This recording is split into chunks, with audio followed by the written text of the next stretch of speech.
Now, what is all the excitement in Johannesburg?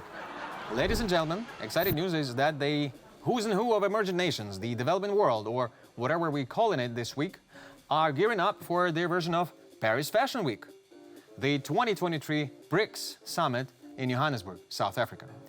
For anyone who has absolutely no idea what goes on in the developing world, and let's face it, that's probably most of us, BRICS is an economic body made up of Brazil, Russia, India, China, and South Africa. Every year they meet up, and absolutely everyone is going to be there, darling. Everyone except that guy. Which is good news for this guy. That sexy bastard is Cyril Ramaphosa, president of South Africa.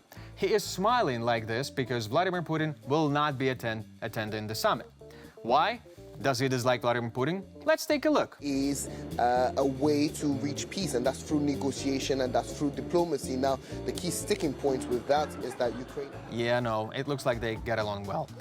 The real reason Ramaphosa is glad his friend Vlad won't be coming is that if his friend Vlad did attend, Cyril would have a problem created by the International Criminal Court.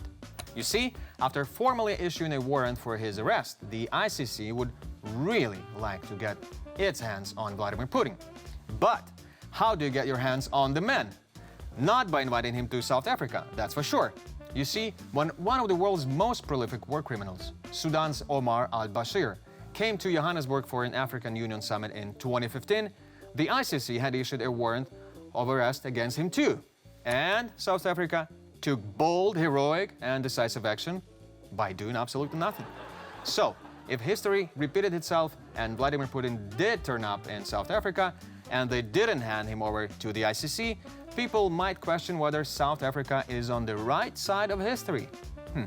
This is something they've already been doing since Ramaphosa has refused to condemn the invasion of Ukraine. And that's not a joke. That's just a fucking sad fact. And while we're on the topic of Africa, this beautiful continent that I've never been to, it has natural wonders, sunshine, wildlife, and school children singing beautiful rugby chants. Let's go!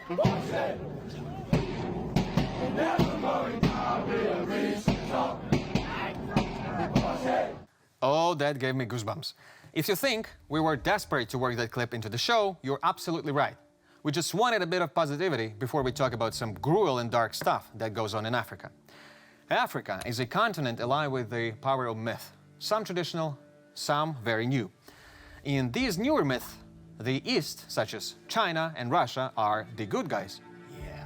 And the West are the bad guys. But the new myths, like these, don't just appear from nowhere.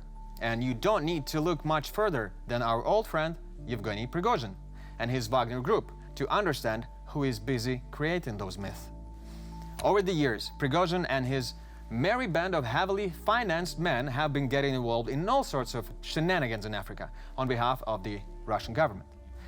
And the results? Well, just look at this map that shows the reach of Russian disinformation campaigns on the continent. It's f***ing impressive and actually scary. Or this one that shows all the nations where Russian mercenaries are active today.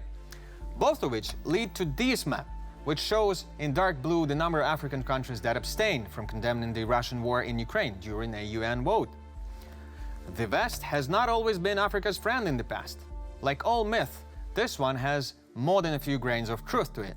And because of this, some Africans may be more willing to believe Eastern powers like China and Russia are the good guys, especially since that's exactly what they claim to be. I mean, don't they just look like the guys who are good guys? Cheers, assholes. It's clear that Russia wants from Africa, and it's not too different to what Europe wanted in the past: influence, control, access to resources, and the opportunity to exploit the continent for profit. And maybe to grab a selfie in front of a pyramid. I never did that. What Russia is doing is really just a new form of colonialism, and it's a lot easier than the old colonialism, as you can simply outsource the dirty work to your favorite or formerly favorite extra-national band of mercenaries. Just in case you were confused as to whether Wagner are the good guys or the bad guys, until recently, this was their logo. Yeah. And nothing says we're here to help you like a logo that looks like the cover of a Polish death metal album. But Wagner specializes in real death. And this is what they've done in Africa so far. Mercenary activities. This, of course, is Wagner's signature dish. And they have sent their zany band of criminals as far as places like Libya and Sudan. Why?